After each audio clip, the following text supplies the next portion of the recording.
A ver, ahora sí, por favor, les voy a pedir silencio. Miren, hay una serie de materiales que tengo con referencia a este capítulo de sistema tegumentario anexo, ¿no? Cuernos, astas, tipos de plumas, etcétera, etcétera. Lo malo es que no podemos utilizarlo como si fuera taller, porque en los sitios anteriores se entregaba plumas, se entregaba astas, cuernos, para poder un poquito observar. No tenemos mucho tiempo. Así es que en algún momento, de repente, puedo citar a una reunión en un laboratorio, sea el 307, para poder revisar este material si ustedes quieren. Bueno, vamos nuevamente a repasar un poco lo que recuerdo, que ya me interesa muchísimo. Bien, decíamos de que son 5 familias que tienen este tipo de estructuras óseas, cefálicas o nasales, ¿no es cierto?, pares o impares, que tienen funciones defensivas, básicamente, ¿no? Y que en muchos casos el macho lo sustenta como si fuera una corona, básicamente en el caso del macho alfa, en el caso de los cérvidos, básicamente a los venados. Bien, aquí tenemos cuernos. Primero, lo que es cuerno. Cuerno es una estructura que tiene generalmente una base ósea, ¿correcto? Lo tiene el macho y la hembra. No se ramifican. Ahora, cuando se habla de no se ramifican, hay excepción. Hay una excepción, que es la Antilocapra americana. A ver.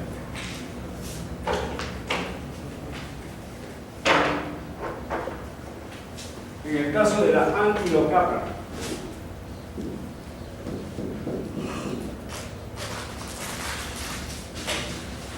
americana,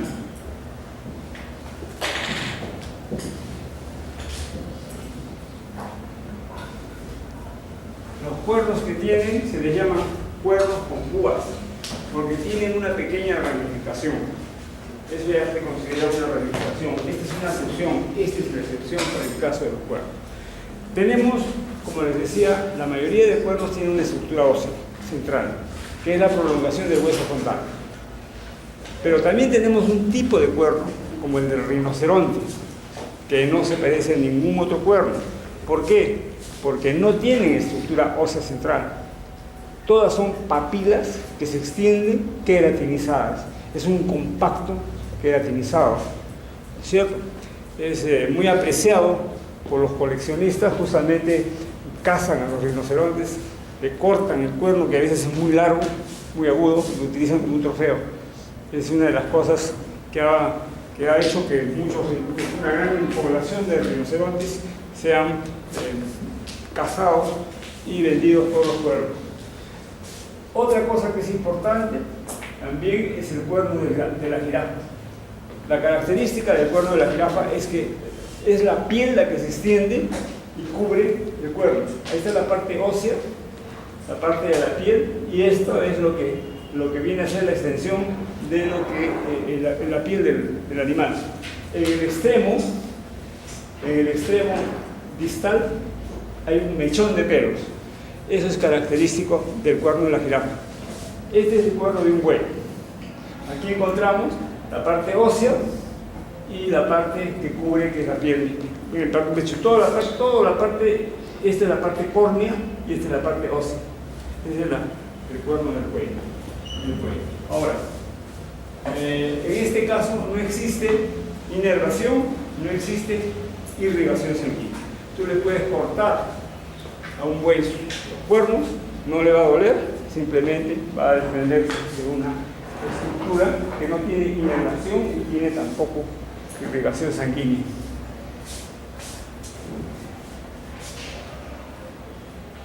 Ahora, en el caso de las astas, acá lo tenemos, las astas son diferentes. Hay 2 etapas muy claras. Una, en las cuales la parte ósea está cubierta por un pelo muy fino que se llama felo, ¿cierto? En ese momento está inervado, está irrigado. Quiere decir, yo les hice el comentario, de que cuando se rompe una puntita del asta, en el caso de esta época, le va a doler y va a sangrar. A veces son astas tan ramificadas que es difícil que no se enganche en algo, se rompe una puntita.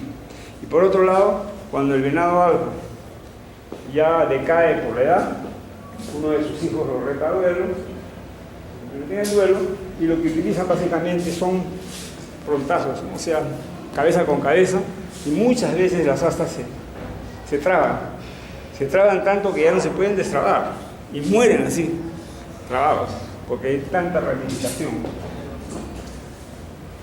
Por eso decían, ¿para qué le sirven las astas a un venado? Si más bien al contrario, es algo que no les permite desplazarse con facilidad, etc. Sin embargo, evolutivamente, según la selección natural, deberían haber desaparecido hace tiempo las astas. No, hay por ahí nace un venado sin astas, pero ese venado no es el que más sobrevive, sino el que tiene astas.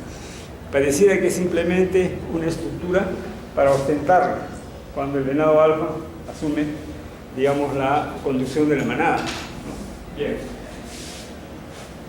Existe entre la parte ósea del asta y lo que vendría a ser el hueso frontal, hay una división. Esto se llama pedúnculo frontal, que sobresale de la cabeza, y luego viene la parte ósea del asta. De tal manera que cuando en cierta época, y esto está controlado por el testículo y la glándula hipófisis, se corta la irrigación y la inervación, todo lo que es este pelo y esta piel, un pelo que se llama felpa, ¿no es cierto?, comienza a caer. Ustedes van a ver muchas veces venaditos que les está colgando la piel, se está cayendo, ya no hay irrigación sanguínea, y luego queda desnudo, solamente la parte ósea. Lógicamente, la parte ósea no está irrigada, no está inervada, puede romperse, no le va a doler, ni va a sangrar. Y acá, a nivel de este tabique, se cae el asta y aparece otra, crece sumamente rápida, con mayor número de ramas. ¿Cierto? Yo les contaba de que un biólogo, histólogo, hizo un corte histológico del asta en pleno crecimiento y se lo llevó a un patólogo, a un veterinario patólogo, y le preguntó qué te parece eso.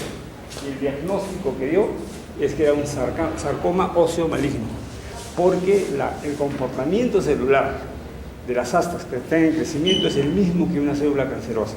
Crece con la misma rapidez, sino que siempre crece hacia afuera, nunca va adentro. Y tiene un tiempo, un límite de crecimiento, ¿no?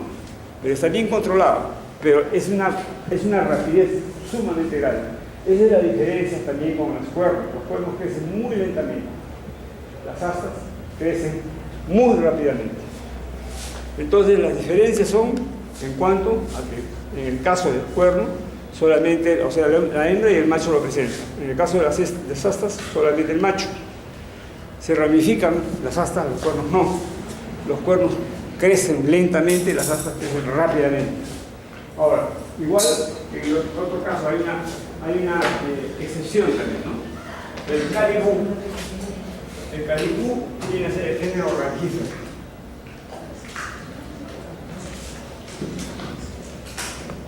Rangífero. Este género Rangífero tiene dos cosas interesantes.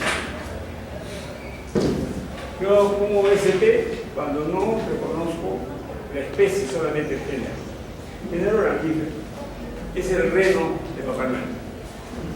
Es el típico venado. Este Rangífero, la hembra también tiene astas. La hembra también tiene astas. Ese es el único caso, es una excepción, ¿correcto? Si ustedes van a notar una otra cosa, vamos a ver.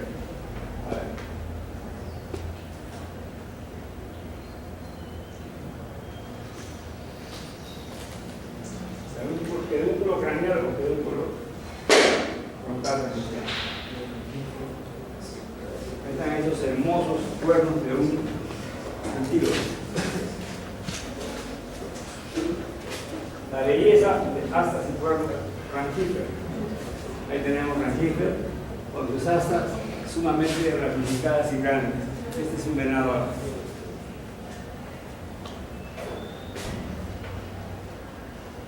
Esta es la Antilocapra americana. Ustedes ven ahí los cuernos con ramificación. Es una excepción. Y aquí hay otra que me parece interesante mostrarles. Esto. Se trata de unos ciervos acuáticos chinos de los géneros Hydropodes y Moscus, que no tienen astas, pero tienen unos tremendos colmillos. ¿Ah? ¿Qué relación tiene eso, el no tener astas y tener unos colmillos tan grandes? Está en estudio. Todavía no se conoce bien esta relación. Tampoco tiene que ver con su alimentación, ¿no? Un aspecto evolutivo muy interesante para estudiar.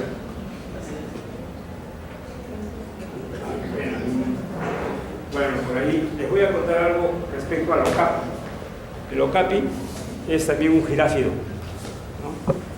Muy poco conocido. Resulta que los científicos, ya hace bastante tiempo, en 1913 más o menos, tenían una información de que existía en cierta parte del África, por el Zaire, metido así en la selva virgen, ¿no es cierto?, una especie que se parecía mucho al caballo. Entonces, y lo que le llamó la atención es que cuando ingresaron a ciertas comunidades africanas con caballo, los científicos, los nativos no les llamaron la atención, no le llamó la atención los caballos. Y decían, pero ¿cómo les va a llamar la atención? Qué raro, porque es la primera vez que era un caballo. No, habían visto algo parecido, y eran los okapis. Ya pues, llegó a las manos de uno de ellos ya la piel era con franjitas, sobre todo en las patas, en ciertas partes del cuerpo. Entonces hicieron una expedición hasta que localizaron una población pequeña, muy adentro en el África, que no se conocía, los okapis. Pero al hacer el estudio correspondiente, encontraron, se parecía mucho a un caballo, tenía todo el tamaño del caballo, el cuello no era largo, solamente tenían franjas en el cuerpo, y determinaron después de un estudio que se trataba más bien de giráfidos. Estaba relacionado con la jirafa, era la familia de las jirafas, ¿no? Y hasta ahora no se conoce. Está una población muy restringida, ni siquiera se sabe qué población hay de okapis, ¿no? Porque está muy metido entre el similar. Bien.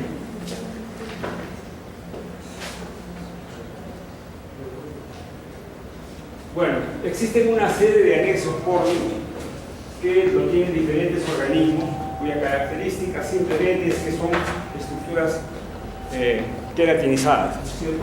Ahí tenemos los espesamientos córneos. Esas verrugas que tienen los sapos son espesamientos córneos. Se consideran como los precursores de la escama de los reptiles, ¿no? Esa es una característica típica de los sapos, a diferencia de las ranas. Las ranas no tienen estas verrugas, por ejemplo, ¿no? Y aquí viene un poco la pregunta, ¿no? Ranas y sapos. En una época hubo una discusión muy grande entre cuál es la diferencia entre las ranas y los sapos. Algunos concluyeron de que en el Perú no existían ranas, que todos eran sapos. Bueno, entonces ahí un biólogo amigo, porque fue un amigo, y así mi profesor también de Cordado, el doctor, no me acuerdo muy bien cómo se llama, este doctor comenzó a hacer ese estudio correspondiente. Y el problema, ¿sabe cuál es? Cuando se mezclan los nombres comunes con los nombres científicos. Porque rana y sapo no lo han puesto los científicos, eso lo ha puesto el pueblo, la gente que vive en contacto con estos animales, anfibios, ¿cierto?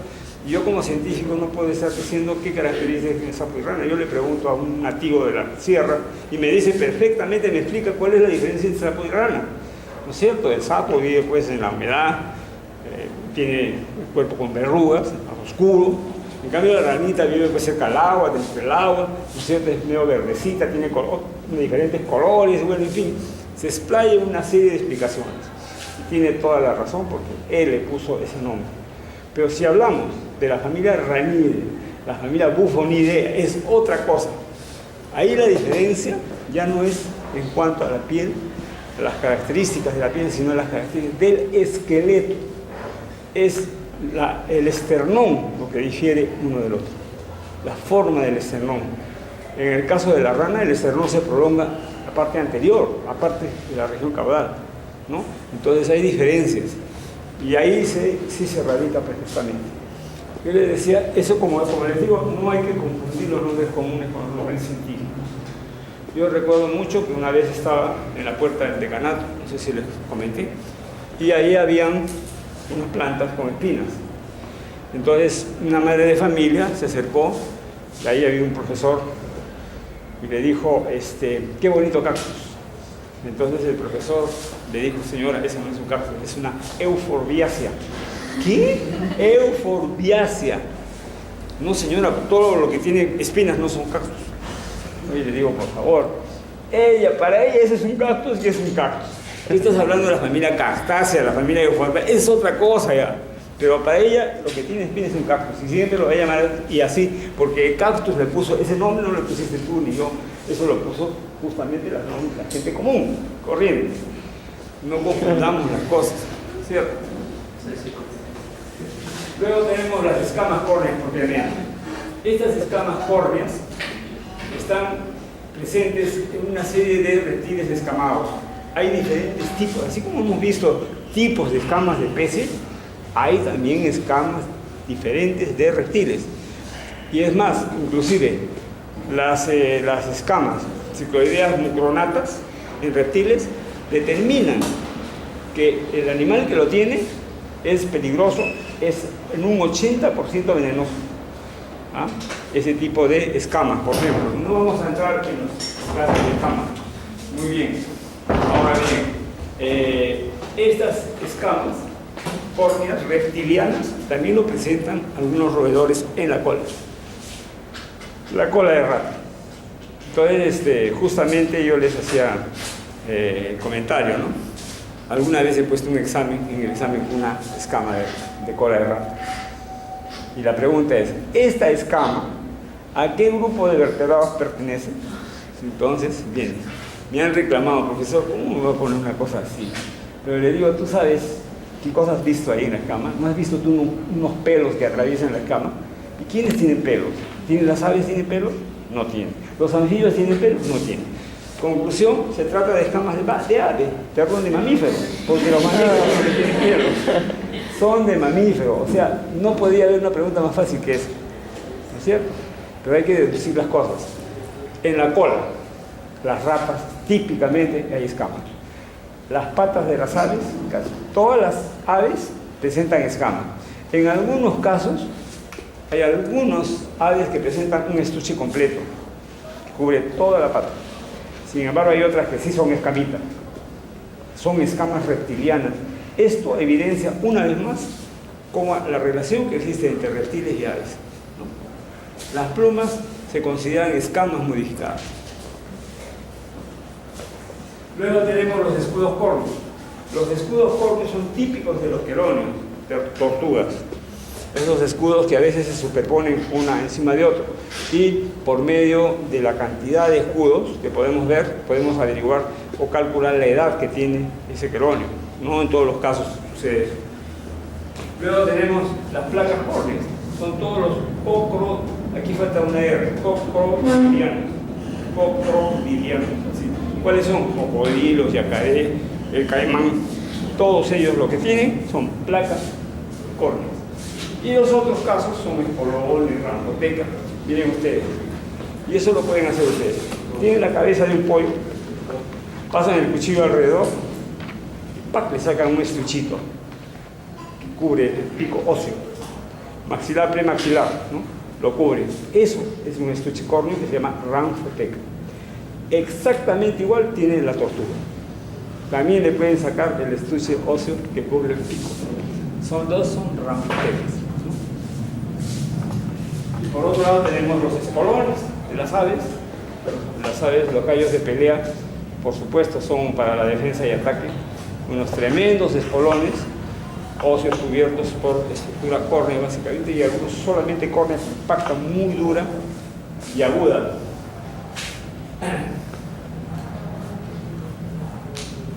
Los cromatóforos, células pigmentarias. Esto es un aspecto muy importante, muy interesante además, ¿no? Se han descubierto últimamente algunas cosas más sobre los cromatóforos. Son las llamadas células pigmentarias. Bien, los cromatóforos se encuentran en aquellos grupos de vertebrados a partir de los peces, reptiles, peces, anfibios y reptiles, nada más. Ni aves ni mamíferos tienen cromatóforos. Ustedes sacan la piel de un ave, la ven a trasluz y lo que ven que es media transparente, no hay coloración. Esa coloración rosada que tiene la piel en el ave, básicamente es músculo, es vasos sanguíneos lo que da la coloración rosada, pero la propia piel, el tegumento, no tiene color, no hay cromatóforos, salvo en algunas regiones donde hay pigmentación. En el caso de los humanos, de los mamíferos, tampoco hay. Lo que nosotros tenemos son melanocitos. Esto es importante diferenciarlo bien. Los melanocitos. Los melanocitos no son cromatóforos, por si acaso. El cromatóforo correspondiente, equivalente, vendría a ser el melanóforo.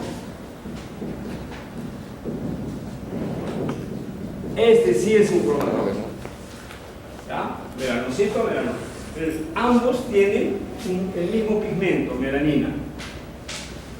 El mismo pigmento. Pero, sin embargo, la diferencia está en que el pigmento acá en los melanocitos es estático, no se mueve para nada.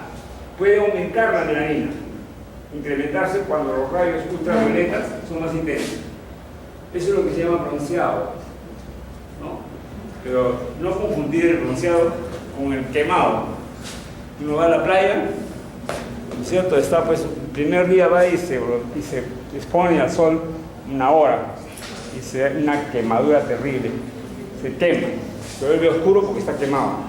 Puede hasta producirse inclusive quemaduras hasta de segundo grado, de primer grado, ¿no? Hay personas que son muy blancas, peor todavía. Yo me refiero a esa persona que va a la playa, está un cuartito de hora, al día siguiente va un poquito más, 20 minutos, poco a poco, y se va bronceando. Esa es producción de melanina, que va aumentando, ¿no es cierto? A eso me refiero. En cambio, los melanóforos, esta melanina está en gránulos especiales que se van moviendo.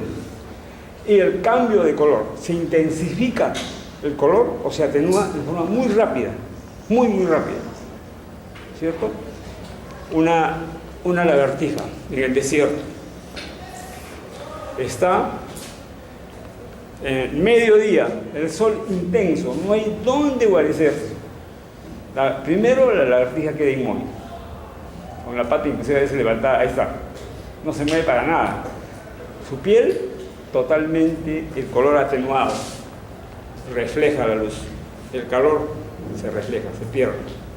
Comienza a bajar la temperatura, entra la noche y ahí en el desierto, así como el sol a mediodía es intenso, el frío es fuerte en la noche. ¿Qué pasa? Comienza más bien a oscurecerse, ya entra en movimiento, comienza a oscurecerse porque de esa manera retiene más bien el calor.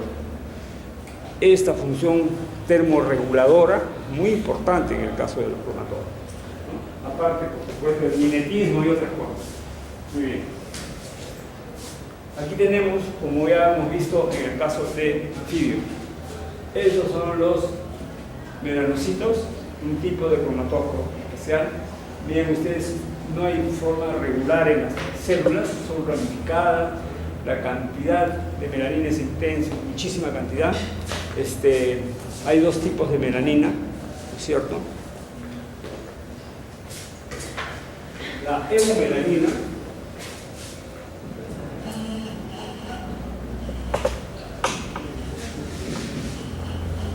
y la feomelanina.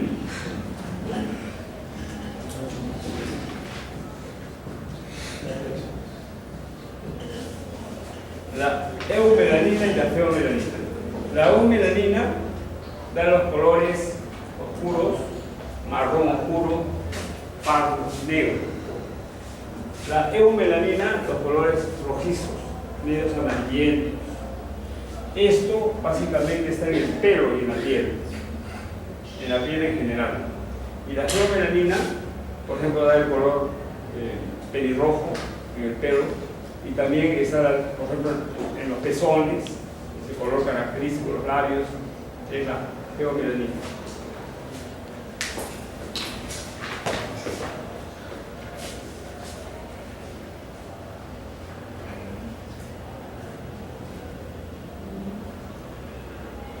El cambio repentino de color, brusco, se llama metacrosis o metacrosia, ¿no es cierto? Es ese cambio. Está inducido la dispersión por el lóbulo intermedio de la hipófisis.